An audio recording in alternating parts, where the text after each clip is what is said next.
మన ప్రభువును రక్షకుడైన యేసుక్రీస్తు నామములో అందరికీ ఇంటి శుభాలు ఉన్నాం తెలియజేస్తున్నాను. ప్రియులారా, అందరూ బాగున్నారు కదా? చూడండి, దినముకు ఏర్పాటు చేయబడిన లేఖన భాగం చూసినట్లయితే మత్తయి సువార్త 24వ అధ్యాయము 44వ వచనము. మీరనుకుని గడియల్లో మనిషి కుమారుడు వచ్చును గనుక సిద్ధముగా ఉండుడి. మీరు అనుకుని గడియలో మనిషి కుమారుడు వచ్చును గనుక సిద్ధముగా ఉండుడి. ప్రార్థన చేస్తున్నాం. పరిశుద్ధ ప్రేమగల తండ్రి, నీ పరిశుద్ధ పాదమస్తుతం దేవా ప్రభా. తండ్రి, ఇంతకుమైన ప్రభా, నీ పరిశుద్ధమైన రెక్కల కింద మమ్మల్ని కాచి కాపాడినందుకు వేలాది ఉన్నాము నాయన ప్రభా. తండ్రి, మమ్మల్ని సజీవులు గుంచిన విధానం బట్టి ఉంచినందుకైనా మీకు ఉన్నాము తెలియజేసుకుంటున్నాం ప్రభా. తండ్రి, ఇదిగోనైనా మేము వాక్యం ధ్యానించుకున్నాము, మీ మాతో ఉండండి నాయన తండ్రి. విజ్ఞానం అనుగ్రహించిన ప్రభా. తండ్రి ప్రభా, మాతో మాట్లాడిన ఆయన ప్రభా. నాయన ప్రతి ఒక్కరికి తండ్రి వినగల తీవ్ర గ్రహించగల మనసును వాక్యానుసారంగా జీవించే జీవితంలో దయచేయండి నాయన ప్రభా. తండ్రి, నన్ను సిలుగాటును మరుగుపరచమని మా ప్రభు ఎన్నిసిన మృతమాలు విన్నాము గడుపుకుంటున్నాం తండ్రి. ఆమేన్. ఈరోజు అంశం ఏంటంటే సిద్ధముగా నుండుడి. సిద్ధముగా నుండుడి. సిద్ధం అంటే సిద్ధపాటు. క్రైస్తవులు అనే వారికి సిద్ధపాటు అనేది చాలా అవసరం కదా. సిద్ధము లేకుండా దేవుని సన్నిధికి రావడం కూడా వ్యర్థమే. అటెండెన్స్ వేయించుకోవడానికి చాలామంది అటెండెన్స్ వేయించుకోవడానికి వస్తున్నారని చాలామంది కొన్ని రూమర్స్ సృష్టిస్తూ ఉంటారు. ఎందుకంటే వాళ్ళు రాలేరు, వచ్చే వాళ్ళని విమర్శిస్తూ ఉంటారు కదా. కాబట్టి కానీ దేవుని సన్నిధికి వెళ్ళే వాళ్ళని ఆ విధంగా మాట్లాడటం కూడా వ్యర్థమే. ఆ విధంగా మాట్లాడటం వల్ల కూడా వారు ప్రతిఫలం పొందవలసిన అవసరం తప్పనిసరిగా ఉంటుంది. కనుక దేవుని సన్నిధికి వారు వచ్చేవారు ఏ యొక్క బలహీనతతో వస్తున్నారో, దేవుని సన్నిధికి ఎందువలన వస్తున్నారో అన్నది వారికి తెలీదు. కానీ అటెండెన్స్ వేయించుకోవడానికి వస్తున్నారు అన్నమాట చాలా బాధాకరమైన విషయం. కనుక ఈ 40 days అందరూ రాలేకపోవచ్చు, కానీ అటెండెన్స్ వేయించుకోవడానికి మాత్రం తప్పనిసరిగా దేవుని సన్నిధికి వస్తారు. ఎందుకంటే వారు దేవుని బిడ్డలు కనుక. మిగిలిన వారు రాలేరు, ఎందుకంటే వారు ఈ లోక సంబంధమైన వాటిపై ఆధారపడి ఉంటారు. దేవుడు ఏమన్నాడు? మీరు చల్లగానైనా ఉండండి, వెచ్చగానైనా ఉండండి, నులివెచ్చని జీవితం మీకు వద్దు అన్నాడు. వారు అలాంటి జీవితం గడుపుతున్నారేమో, అందువలన నులివెచ్చని జీవితంలో ఉన్నవారు ఇలాంటి విమర్శలు చేస్తూ ఉంటారు. కాబట్టి అలాంటివి మనం పట్టించుకోవాల్సిన అవసరం ఏమీ లేదు. కానీ సిద్ధపడి ఉండండి అంటున్నాడు దేవుడు. సిద్ధపడి ఉండండి. ఈ 40 రోజులు మళ్ళీ మనకు రావు. వస్తాయా? మళ్ళీ మనం బ్రతికి ఉంటే తప్ప నెక్స్ట్ ఇయర్ అంతే. మనం బ్రతికి ఉండి ఎంతమంది గతించిపోతున్నారు? పోయిన సంవత్సరం ఉన్నవారు ఈ సంవత్సరం ఉన్నారా? ఈ సంవత్సరం దేవుని సన్నిధికి రాగలుగుతున్నారా? ఈ సంవత్సరం ఉన్నవారు వచ్చే సంవత్సరం ఉంటారని గ్యారంటీ ఏమైనా ఉందా? లేదు. కాబట్టి మనకి ఇచ్చిన ఈ 40 days మనం ఏం చేయాలి? మన ఆచారబద్ధంగా మనం వీటిని చేయడం లేదు కదా. మనలో మార్పు కలుగుతుంది అన్న విషయంలో మనము దేవుని సన్నిధికి మనము వస్తున్నాం. మనం తగ్గించుకొని దేవుని సన్నిధానానికి మనం వస్తున్నాం. మనలో ఎన్ని బలహీనతలు ఉన్నా ఆయన సన్నిధానానికి వస్తున్నాం. కాబట్టి ఎవరైనా ఇలాంటి మాట ఎవరైనా ఉపయోగించారేమో వారు దాని పట్ల పశ్చాత్తాపం కలిగి ఉండాలని మాత్రం నేను కోరుకుంటున్నాను దయచేసి. కాబట్టి సిద్ధం అనే మాట వినబడుతుంది ఎక్కడ? టీవీలో కానీ, మరి ఇంకా టీవీల్లో కానీ, ఇంకా చూసినట్లయితే సెల్ ఫోన్లో కానీ, వీధుల్లో కానీ ఎన్నికలకు సిద్ధపడమని కానీ సిద్ధం అనే మాట వినపడుతుంది. అదేవిధంగా బైబిల్లో కూడా ప్రభు పలుమార్లు ఈ మాట వాడారు. బైబిల్లో కూడా కదా పలుమార్లు ఈ మాట వాడారు. ఆయన పునరుత్థానుడయ్యాక 40 దినముల వరకు అనేకులకు కనబడచ్చు. 40 దినముల వరకు అనేకులకు కనబడచ్చు. అందరూ చూస్తుండగానే పరలోకానికి ఆరోహణుడు అయ్యాడు. వారు ఆకాశం వైపు తేరి చూస్తుండగా తెల్లని వస్త్రములు ధరించుకున్న 2 మనుషులు వారితో చెప్పారు. వారందరూ ప్రభువు ఆకాశంకు ఆరోహణమై వెళ్తుండగా ఈ మనుషులు ఏం చెప్తున్నారంట? తెల్లని వస్త్రం ధరించుకున్న ఇద్దరు మనుషులు ఏం చెప్తున్నారు? ఆయన ఏ రీతిగా పరలోకమునకు వెళ్ళటం మీరు చూచితిరో, ఆయన ఏ రీతిగా పరలోకము వెళ్ళటం మీరు చూచితిరో ఆ రీతిగా ఆయన తిరిగి వచ్చునని వారితో చెప్పారు. ఆ రీతిగా ఆయన వస్తాడు. రెండవ రాకడ, అదే రెండవ రాకడ, second coming of the Christ, రెండవ రాకడ. కాబట్టి క్రైస్తవ లోకమంతా రెండవ రాకడ కొరకు ఎదురు చూస్తున్నారు. అయితే ఎత్తబడేదెవరు? విడవబడేదెవరు అంటే చూడండి, మనము వాక్యాలు చెప్పడం వల్ల మనం ఏమి ఎత్తబడటం అని ఏమి లేదు. వాక్యాలు చెప్పడం వల్ల కానీ, పాటలు పాడడం వల్ల కానీ, లేకపోతే ఈ యొక్క క్రైస్తవ సమాజంలో కూడా రాజకీయాలు ఉన్నాయి. స్త్రీలలో రాజకీయాలు ఉన్నాయి, పాస్టర్స్లో రాజకీయాలు ఉన్నాయి, అన్నింటిలో రాజకీయాలు ఉన్నాయి. రాజకీయాలు నడిపిస్తున్నారు. కానీ అవన్నీ తెలియని వాళ్ళమేమీ కాదు. కాబట్టి ఈ రాజకీయాలు నడిపించే వాళ్ళకు కూడా దేవుడు ఖచ్చితంగా ప్రతిఫలం ఇస్తాడు. కాబట్టి ఈ విధముగా మరి ప్రభు ఈ లోకాన్ని విడిచి వెళ్లే ముందు తన శిష్యులతో చెప్పాడు, నేనుండు స్థలములో మీరును ఉండులాగన మరలా వచ్చి మిమ్మలను కొనిపోవదును. నేనుండు స్థలములో మీరును ఉండులాగన మరలా వచ్చి నేను మిమ్మలను కొనిపోతాను. ఎవరిని కొనిపోతాడు ఆయన? ఎవరైతే పరిశుద్ధంగా జీవిస్తున్నారో, ఎవరైతే నీతిగా జీవిస్తున్నారో, ఎవరైతే పరిశుద్ధంగా జీవిస్తున్నారో వారిని దేవుడు ఏం చేస్తా అంటున్నాడు? ఆయన స్థలంలోకి తీసుకుని పోతాను అంటున్నాడు. పరిశుద్ధుడైన ప్రభు, పరిశుద్ధులైన దేవదూతలు ఉండ పరలోకములో మట్టిలో నుండి తీయబడిన మనల్ని ఆయన రక్తంలో కడుగుబడి పాపులకు స్థానం ఇచ్చడం ఎంత భాగ్యం! ఆయన రక్తంలో కడగబడి మరి ఆయన యొక్క పరలోకంలో స్థానం ఇవ్వడం ఎంత భాగ్యం చెప్పండి. ఆయన యొక్క పరలోకంలో మనకు స్థానం ఇవ్వడం అనేది ఎంత భాగ్యం. ఆయన యొక్క గుడిపార్శ్వమున మనం ఆసీనులమై ఉంటాం. ఎంత భాగ్యం మనకి. కాబట్టి అయితే ఆ పరిశుద్ధ రాజ్యంలో ఉంటే సిద్ధపాటు ఎంతైనా అవసరమని ప్రభువే ఉద్ఘాటించాడు. ఆ పరిశుద్ధ స్థలంలో ఉంటకు ఎంతైనా సిద్ధపాటు అనేది అవసరము. సిద్ధపాటు. ఈ లోకంలో ఉన్న కుళ్ళు, కుతంత్రాలు, ఈ మాయలు, మంత్రాలు ఇవన్నీ వదిలిపెట్టకపోతే మీకు ఆ నిత్యరాజ్యం అనేది మీకు ఉండదు. ఏదో మేము ఈ నామకార్థకంగా మేము జీవించేస్తున్నాములే అనుకుంటే మాత్రం వ్యర్థం. కనుక ఏం చేయాలంటే ఆయన పరిశుద్ధ రాజ్యంలో ఉంటకు మనకేం కావాలి? సిద్ధపాటు అనేది కావాలి. ప్రతి ఒక్కరికి సిద్ధపాటు కావాలి. అధికారాలు కాదు. అధికారాలు మనల్ని అధికారాలు ఇక్కడే వదిలిపెట్టి వెళ్ళాల్సిందే. ఆస్తులు అంతస్తులు ఇక్కడే వదిలిపెట్టి వెళ్ళాల్సిందే. ఎక్కడికి మనం ఏమి తీసుకెళ్ళాం? ఎలా వచ్చామో అలా వెళ్ళాల్సిందే. దిగంబరులుగా వచ్చాము, దిగంబరులుగా మనం వెళ్ళాల్సిందే కదా. ఏమి తీసుకెళ్ళాం. కాబట్టి ఈ యొక్క జీవితానికి మనం చేసేది ఎన్ని మంత్రాలు, ఎన్ని మాయలు, ఎన్ని కుట్రలు, ఎన్ని కుతంత్రాలు ఒక్కసారి ఆలోచిస్తున్నారా? అసలు భయము అనేది దేవుని పట్ల అలవర్చుకోవాలి. దేవుని యందు మనం భయభక్తులు కలిగి మనం జీవించే వారిగా ఉండాలి. తల్లిదండ్రులు చేసిన పాపాలు ఎవరికి వస్తాయంట? పిల్లలకు వస్తాయని వాక్యం మనం చూడలేదా? తల్లిదండ్రులు నీతిగా నువ్వు జీవించినట్లయితే నీ బిడ్డల యొక్క భవిష్యత్తు సరిగా ఉంటుంది. నువ్వు నీతిగా జీవించకుండా అనీతిగా జీవిస్తూ ఈ కుట్రలు కుతంత్రాలు చేస్తూ ఉన్నట్లయితే నీ యొక్క పాపము నీ బిడ్డలకు అంటుకుంటుందన్న విషయాన్ని గుర్తుపెట్టుకోండి. నీ పాపం నీతో పోదు, నీతో అంతరించిపోదు. మన పాపం మనతో అంతరించిపోదు, మన బిడ్డలకు వస్తుంది. కాబట్టి మనం ఎలా ఉండాలి? మనం పవిత్రంగా ఉండాలి. యథార్థంగా ఉన్న వాళ్ళకి ఈ రోజుల్లో అసలు బ్రతకడానికి వీలు లేదు. యథార్థత న్యాయము అంటారు కానీ ఆ విధంగా జీవించే వాళ్ళకి రోజులే లేవు.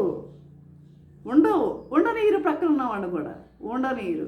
కొంతమంది అధికారాల కోసం కూడా అలాగే చేస్తూ ఉంటున్నారు. కాబట్టి ప్రియులారా, ఈ అధికారాలన్నీ మనం ఇక్కడ విడిచిపెట్టి వెళ్ళాల్సిందే.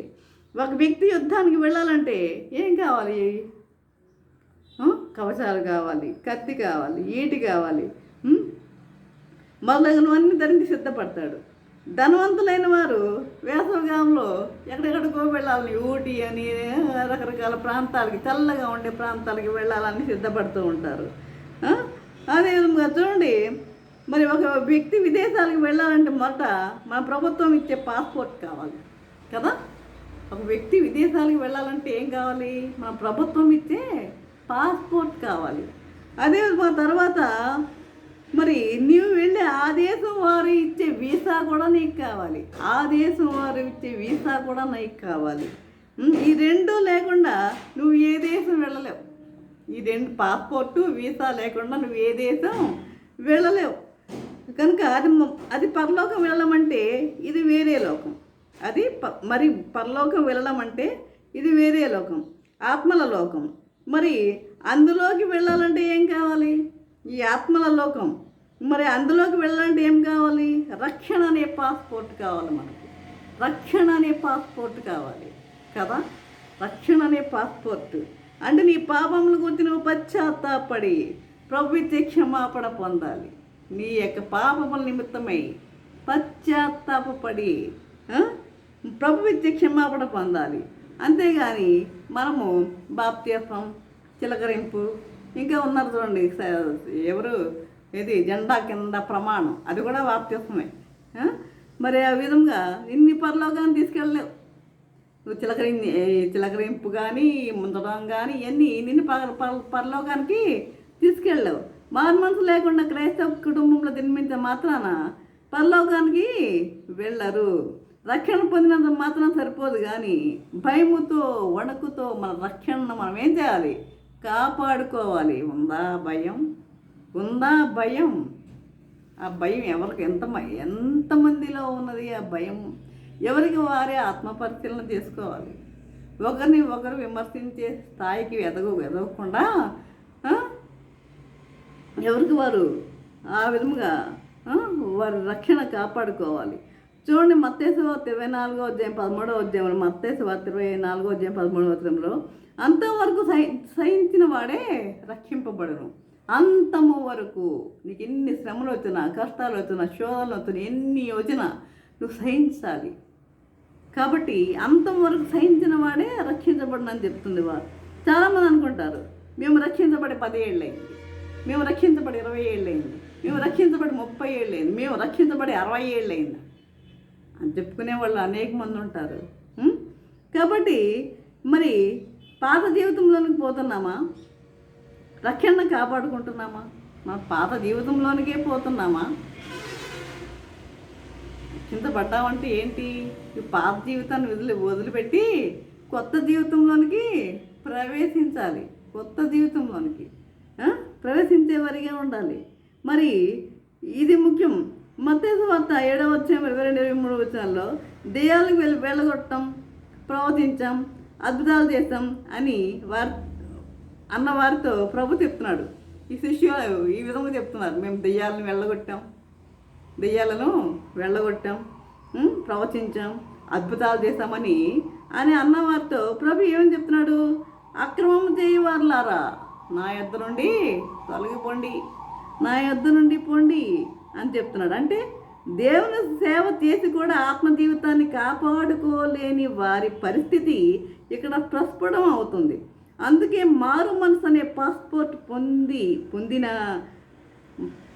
మారు మనసు అనే పాస్పోర్ట్ పొందిన వీసా లేకపోతే పరలోకంలోనికి నీకు ప్రవేశము లేదు. నువ్వు మారు మనసు అనే పాస్పోర్ట్ ఇక్కడ పొందుతున్నావు, నీకు వీసా అక్కడ కావాలి, పరలోకంలో కావాలి. ఆ వీసా అనేది నీకు లేకపోతే పరలోకంలోకి నీకు ప్రవేశం లేదు. అంటే అంతవరకు రక్షణ కాపాడుకోలేకపోతే పరలోకంలోనికి అనుమతి లేదు. పరలోకంలోనికి నీకు అనుమతి లేదు. ఇక్కడ నువ్వు పొందుకుంటున్నావు రక్షణ అనే పాస్పోర్ట్. వీసానికి దేవుడు అక్కడ ఇవ్వద్దు. పరలోకంలో ఒక దైవదేవుని చెప్పాడు, పరలోకంలోకి వెళ్ళాలంటే రక్షణ పొంది ప్రభువులా మారిపోవాలని, రక్షణ పొంది ప్రభువులా మారిపోవాలని. మరి ప్రభు యొక్క లక్షణాలు గుర్తించి ఆయన సారూప్యంలోనికి మారుటకు పౌలు చెప్పిన రీతిగా ప్రసవ వేదన మనము పడేవారిగా ఉందాం. చూడండి, పరిశుద్ధులు ఎక్కడ? ఆయన దూతలు పరిశుద్ధుడు, ఆయన పరిశుద్ధుడు. పరిశుద్ధత లేకుండా, ఆయన పరిశుద్ధుడు కనుక పరిశుద్ధత లేకుండా ఎవడును ప్రభువుని చూడు. ఈ హెబ్రీయులు రాసిన పత్రిక 12వ అధ్యాయం 14వ వచనంలో పరిశుద్ధత లేకుండా ఎవడును ప్రభువుని చూడు. ఆయన పరిశుద్ధుడు కనుక పరిశుద్ధత లేకుండా ఎవడును ప్రభువుని చూడు. అనేక మంది అంటూ ఉంటారు, మేము ప్రభువుని చూసాం అన్ని రకరకాలుగా చెప్తూ ఉంటారు. కానీ పరిశుద్ధత లేకుండా ఎవరు కూడా ప్రభువుని చూడదు. ఆయనే కాదు, ఆయన దూతలు పరిశుద్ధులు. పరలోకము ఆయన మహిమతో నిండి ఉంటుంది. అక్కడ సూర్యుడు అక్కర్లేదు. మరి అటువంటి ఆవరణలో ఒక పాపి అడుగు పెట్టగలడా? అటువంటి ఆవరణలో పాపి అడుగు పెట్టగలడా? ప్రభు పరిశుద్ధుడు, దూతలు పరిశుద్ధులు. అటువంటి ఆవరణలో ఒక పాపి అడుగు పెట్టగలడా? విధంగా రెండవదిగా ఆయన ఎవరు? ప్రేమామయుడు. రెండవదిగా ఆయన ప్రేమామయుడు. ఆయన ప్రేమ శాశ్వతమైనది. ఆయన ప్రేమ శాశ్వతమైనది. తల్లిదండ్రులన్నా మర్చిపోవచ్చు, ఎవరి బంధువులు మర్చిపోవచ్చు, నీ స్నేహితులు మర్చిపోవచ్చు, నిన్ను నమ్ముకున్న స్నేహితులు మర్చిపోవచ్చు, అందరూ మర్చిపోవచ్చు. కానీ ఆయన నిన్ను మరవడు, నిన్ను విడువడు, నిన్ను ఎడబాయడు. నిన్ను విడువడు, ఎడబాయడు. ఆయనను నమ్ముకునండి. ఆయన నమ్ముకొని ఆయన సన్నిధికి రండి. ఆయన నమ్ముకుని ఆయన సన్నిధికి రండి. లేనిపోని వదంతులలోకి వెళ్ళకండి, లేనిపోని విషయాలకు వెళ్ళొద్దు. ఆయన నమ్ముకుని ఆయన సన్నిధికి రండి. మనుషులు ఎదుటివారిని ప్రేమిస్తేనే ప్రేమిస్తారు, అంతే కదా? మనుషులు ఏం చేస్తారు? వాళ్ళని ప్రేమిస్తేనే ప్రేమిస్తారు, వాళ్ళని ద్వేషిస్తే మనల్ని ద్వేషిస్తారు, అంతే కదా? కానీ ప్రభుది పాపిని ప్రేమించి రక్తం తిందిన ప్రేమ. శత్రువును ప్రేమించమని బోధించాడు. ఏమన్నాడు?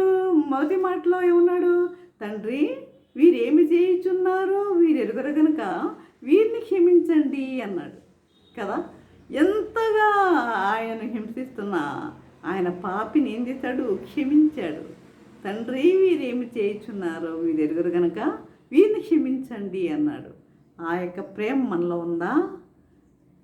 అలాంటి నిష్కల్మషమైన ప్రేమ మనలో ఉందా? లేదు, మనలో లేదు.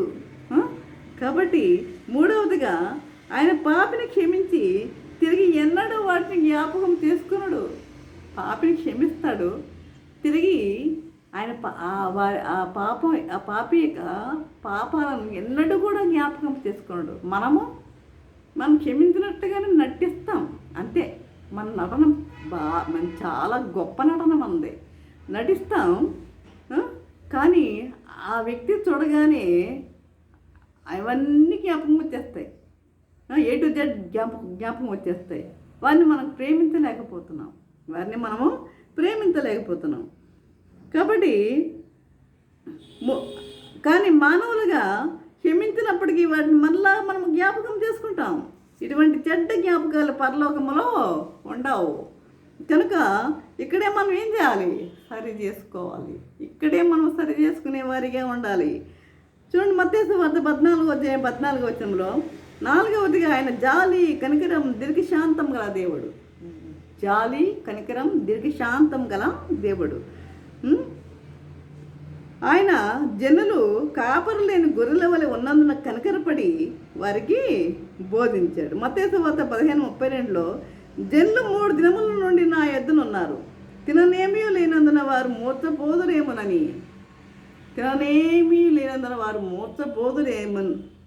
మూర్చపోదురేమోనని శిష్యులకు చెప్పి 5,000 మందికి ఆహారం పెట్టిన దేవుడు. పునరుత్థానుడైన తర్వాత రాత్రంతా చేపల కొరకు ప్రయాసపడిన శిష్యులను చూసి ఆయన పునరుత్థానుడైన తర్వాత పేతురు ఏం చేశాడు? నేను చేపలు పట్టడానికి వెళ్ళిపోతాను అన్నాడు. ఆ యొక్క పేతురు మీద ఎన్నో ఆశలు పెట్టుకున్న దేవుడు మీరు సర్వలోకముకి వెళ్ళి సర్వసృష్టికి సువార్తను ప్రకటించండి అని ఆజ్ఞ ఇచ్చిన దేవుడు. అయితే పేతురు ఏం చేశాడు? నేను చేపలు పట్టడానికి వెళ్ళిపోతాను అన్నాడు. వారితో పాటు ఇంకా ఈయన 6 వెళ్ళిపోయారు, మొత్తం ఏడుగురు వెళ్ళిపోయారు. అయితే ఒక్క చేప కూడా వారికి పడలేదు. ఒక్క చేప కూడా వారికి, రాత్రంతా ప్రయాసపడిన ఒక్క చేప కూడా వారికి పడలా. కనుక పునరుత్థానం తర్వాత రాత్రంతా చేపల కొరకు ప్రయాసపడిన శిష్యులు, పిల్లలారా తింటకు మీకు ఏమైనా ఉన్నదా? పిల్లలారా ఇలా సంబోధిస్తున్నాడు చూడండి. వారి యొక్క తప్పుని ఆయన జ్ఞాపకం చేసుకోవటం లేదు అని అడిగి వేడి ఆహారం వడ్డించాడు. వేడి ఆహారం వారికి వడ్డించాడు. అరణ్యంలోని ఏలియాకు ఆహారం నీళ్లను పంపాడు. పిల్లలు తిన్నారా లేదో అని ఆరాటపడేది తల్లి కానీ, ఒకని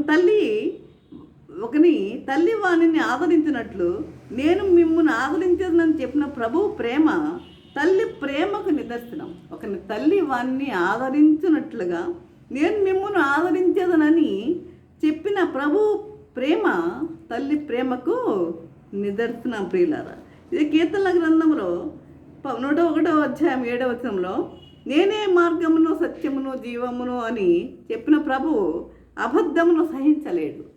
అబద్ధాలను సహించలేడు. అబద్ధములాడేవాడు నా కన్నుల ఎదుట నిలవలేడు. మోసగాడు నా ఇంట నివసించరాదు.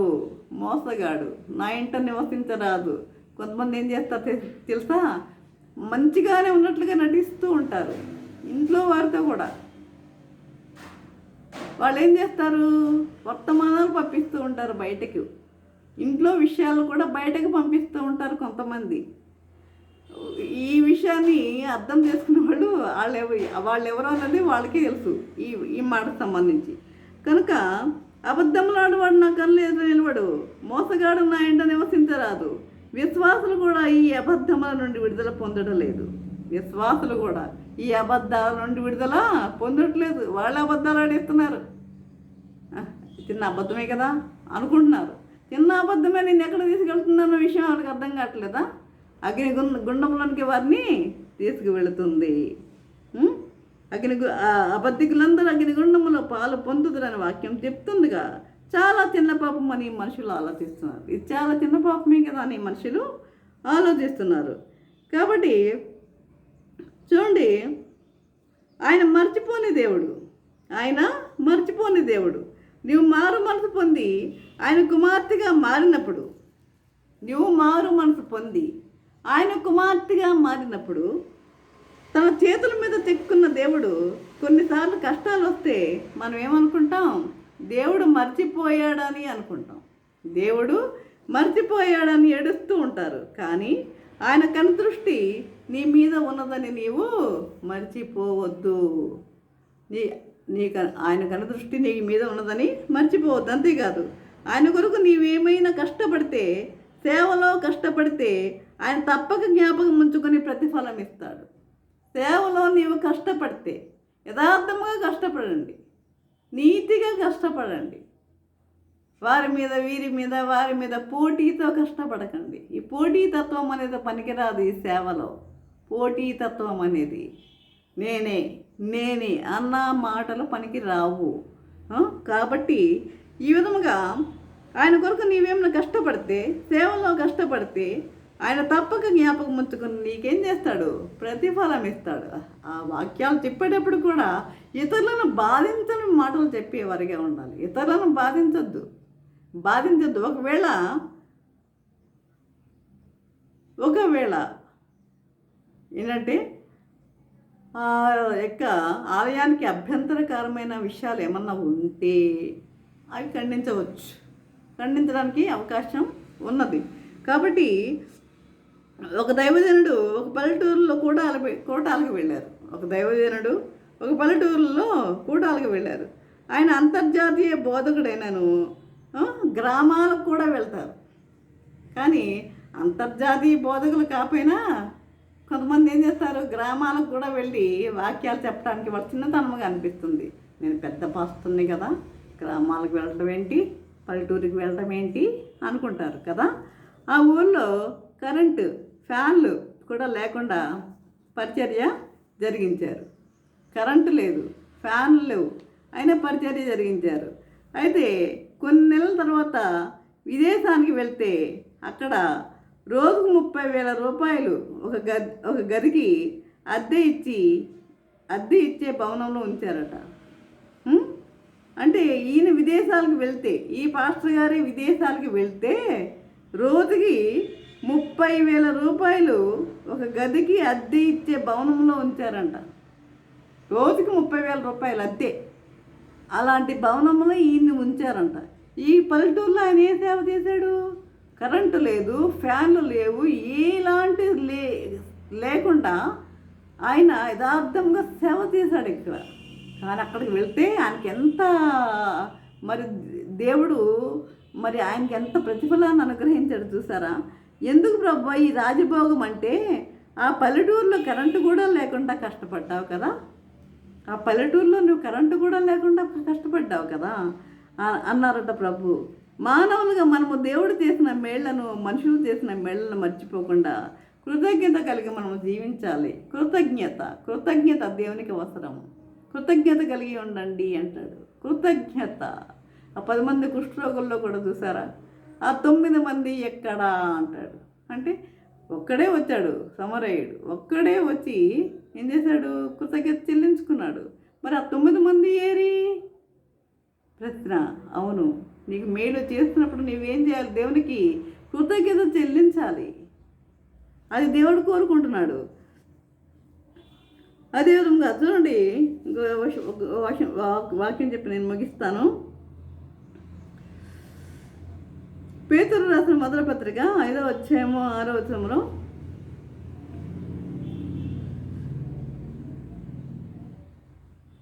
మత్తయి సువార్త 11వ అధ్యాయం 29వ వచనం, నేను సాత్వికుడను, దీన మనసు గలవాడను, నా యొద్ద నేర్చుకునుడి.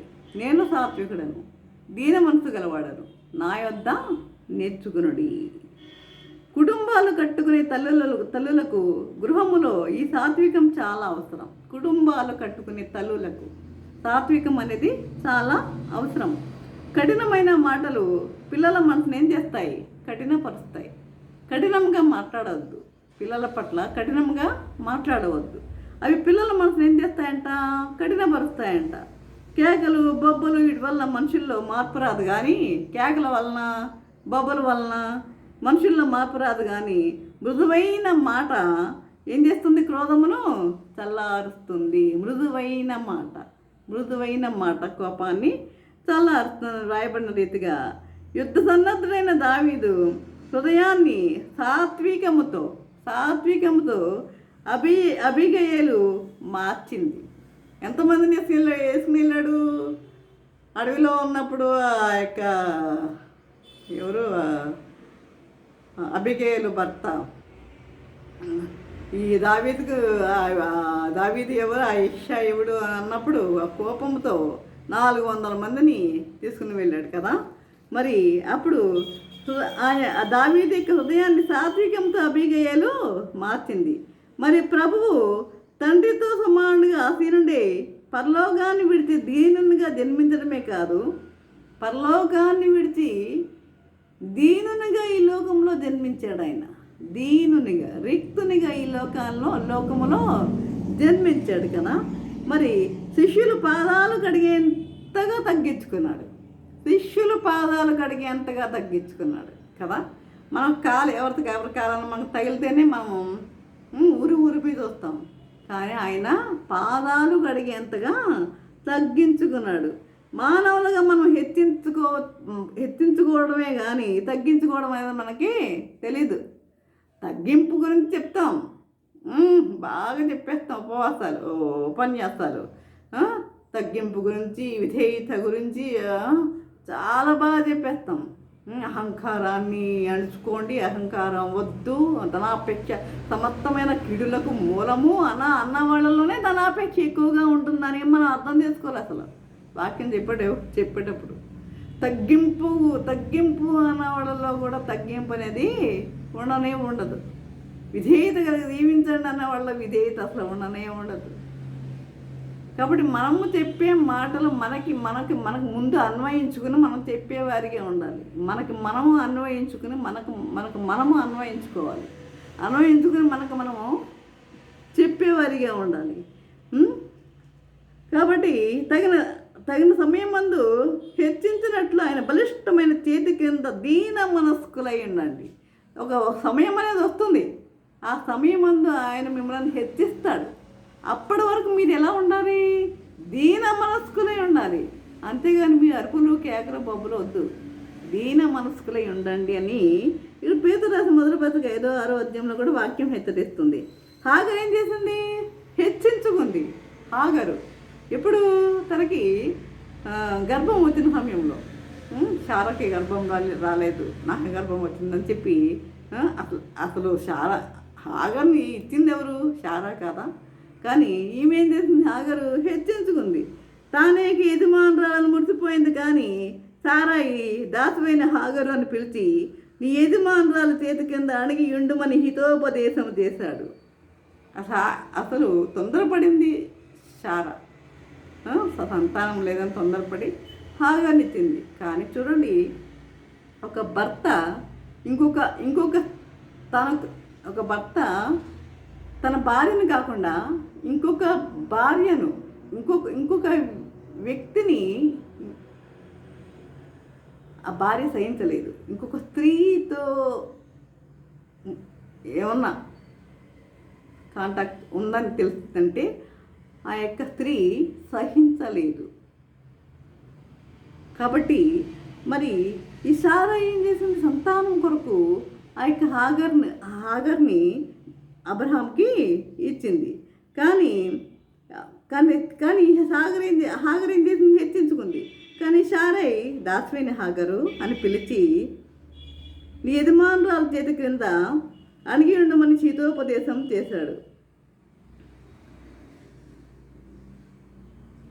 ప్రభువుకు కలిగిన ఈ దీన మనసు తగ్గించుకునే స్వభావం కొరకే ప్రార్థించేవారిగా ఉందాం. కాబట్టి యెషయా 44:1 చూసినట్లయితే దేవుడు నన్ను సృజించి నిర్మించి ఏం చేశాడు? ఈ భూమి మీద ఉంచాడు. దేవుడు నన్ను సృజించి ఈ భూమి మీద ఉంచాడు. ఆయన తన జీవంతో సృజించి తల్లి గర్భంలోంచి తర్వాత ఈ భూమి మీద ఉంచి మళ్ళను కనిపెడుతున్నాడు. బయట ప్రవర్తన మట్టుకే కాదు, మీ తలంపులు, మీ ఆలోచనలు, మీ హృదయాన్ని కూడా ఆయన గమనిస్తున్నాడు.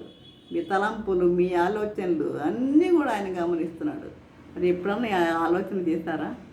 ప్రభు మనల్ని గమనిస్తున్నాడు. మనం ఈ విధంగా చేస్తున్నామా, ఆ విధంగా చేస్తున్నామా అన్న విషయాలను ఎప్పుడన్నా గమనిస్తున్నారా? గమనిస్తే తప్పనిసరిగా మనకేముంటుంది? భయం అనేది ఉంటుంది. ప్రభువు పట్ల మనకేముంటుంది? భయం అనేది ఉంటుంది ప్రియులారా. కాబట్టి మనం ఏం చేయాలి? మంచి ఆలోచన కలిగి మనము జీవించే వారిగా ఉండాలి. మంచి ఆలోచన, ప్రతి ఒక్కరూ మంచి ఆలోచనలు మన హృదయాన్ని ఎలా ఎలా ఎలా ఉంచుకోవాలి? నిర్మలంగా ఉంచుకునేవారిగా ఉండాలి. కాబట్టి అప్పుడు దేవుడు మనకేమిస్తాడంట? జ్ఞానం, ఆరోగ్యం, దేవుని ఆశీర్వాదం, అన్నిటిని మించి పరలోకం చేరాలంటే ఏమి చేయాలో కూడా బైబిల్ గ్రంథంలో మనకు అన్నీ పొందుపరిచి ఉన్నాయి. కాబట్టి మనం ఏం చేయాలి? ముందు మనము ఇక్కడ మన పాస్పోర్ట్ సంపాదించుకున్నా, రక్షణ అనే పాస్పోర్ట్ సంపాదించుకున్నా, మనకి పరలోకంలోకి వెళ్ళాలంటే వీసా అనేది సంపాదించుకోవాలంటే మన జీవితాన్ని మనం మార్చుకోవాలి. ఇప్పుడు చెప్పినవన్నీ కూడా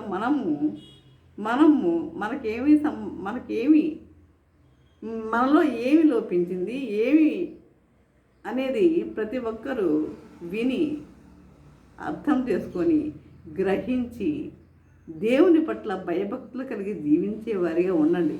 ప్రతి ఒక్కరు దేవుని సన్నిధికి వచ్చేవారిగా ఉండండి. కానీ ఈ లోకం వైపు తిరిగేవారిగా ఉండకండి. ఈ 40 రోజులే కదా, ఈ 40 రోజులకి ఎంతో ప్రాముఖ్యత ఉంది. చెప్పాలంటే పెద్ద మెసేజ్ అవుతుంది. 40 రోజులు దేవుడు ఎందుకు ఇచ్చాడు అంటే 40 రోజులు ప్రభు ఉపవాసం అయితే చేశాడు కదా. అంటే ఉపవాసం చేసుకొని మీ యొక్క ఆరోగ్యాన్ని నల్లగొట్టుకునే స్థాయికి మనం ఎదగాల్సిన అవసరం లేదు. ఉపవాసం చేయకపోయినా పర్వాలేదు. మీరు పేదలకు లేకపోతే దీనులకు మీరు సహాయం చేస్తే చాలు, అదే ఉపవాసం అంటున్నాడు కదా. యెషయా గ్రంథంలో మనం చూస్తాం. కనుక మనం ఏం చేయాలంటే దేవుని యందు మనం భయభక్తులు కలిగి మనం జీవించే వారిగా ఉందాం. సిద్ధంగా ఉందాం. సిద్ధపడి జీవించే వారిగా ఉందాం. సిద్ధపడి జీవించే వారిగా ఉందాం. తగ్గింపు స్వభావం కలిగి జీవించే వారిగా ఉందాం. విధేయత కలిగి జీవించే వారిగా ఉందాం. విధేయత, మనలో ఉన్న అహంకారాన్ని తొలగించుకునే వారిగా ఉందాం. ఇక్కడ మాటలు అక్కడ, అక్కడ మాటలు ఇక్కడ చెప్పే వారిగా ఉండొద్దండి దయచేసి. కాబట్టి అలా ఆ మాటల వల్ల కూడా లేనిపోని భేదాలు అనేవి ఏర్పడుతూ ఉంటాయి. కనుక అలాంటి జీవితం కూడా మనకి వద్దు. మనము పవిత్రంగా పరిశుద్ధంగా జీవించాలని ప్రభు కోరుకుంటున్నాడు. ఆయన కొరకు మనం సిద్ధపడి ఉండాలని కూడా ప్రభు కోరుకుంటున్నాడు. సిద్ధమైన యుద్ధంగా ఉండటకు మీరు సిద్ధంగానే ఉంటున్నారా? సిద్ధంగా జీవించటకు పరిశుద్ధాత్మ దేవుడు సహాయం చేసి నడిపించను గాక. ఆమేన్. ప్రార్థన చేసుకుందాం. పరిశుద్ధుడా, ప్రేమగల తండ్రి, నీ పరిశుద్ధ పాదము స్తోత్రము దేవా. ప్రభా తండ్రి, ఇంతవరకు నేను ప్రభా నీ వాక్యం ద్వారా తండ్రి మాతో మాట్లాడిన విధానం బట్టి నాయన మీకు వందనం తెలియజేసుకుంటున్నాం ప్రభా. తండ్రి నాయన, మేము మరి ఎన్నో తీర్మానాలు మేము తీసుకున్నాం కనుక ఈ 40 రోజులు ఈ సన్నిధికి వెళ్ళాలని మేము నిర్ణయించుకున్నాం కనుక ఈ సన్నిధికి వెళ్ళి మరి ప్రతి వారు చెప్పిన వాక్యాలు వింటున్నాం వస్తున్నాం. తండ్రి, మాలో మార్పు అనేది కలిగించండి. నీ బిడ్డలుగా జీవించే వారిగా ఉంటే కృప దయచేయండి నాయన ప్రభా. తండ్రి, మరి మేము రక్షణ అనే పాస్పోర్టు మేము ఈ లోకంలో పొందిన వీసా అనేది మేము సంపాదించుకునే వారిగా ఉంటగా నీ కృప మాకు అనుగ్రహించమని నజరేయుడని యేసయ్య బ్రతిమాలు వినాముగా వేడుకుంటున్నాము తండ్రి. ఆమెన్. తండ్రి అయిన దేవుని ప్రేమయు, కుమారుడైన యేసుక్రీస్తు కృపయు, పరిశుద్ధాత్మ కన్యోన్య సహవాసము సకల దీవెనలు సదాకాలము ప్రతి ఒక్కరికి, ఎంతమంది అయితే ప్రభు వాక్యం విని ప్రతి ఒక్కరికి తోడు నిలిచిండును గాక. Amen, amen, amen.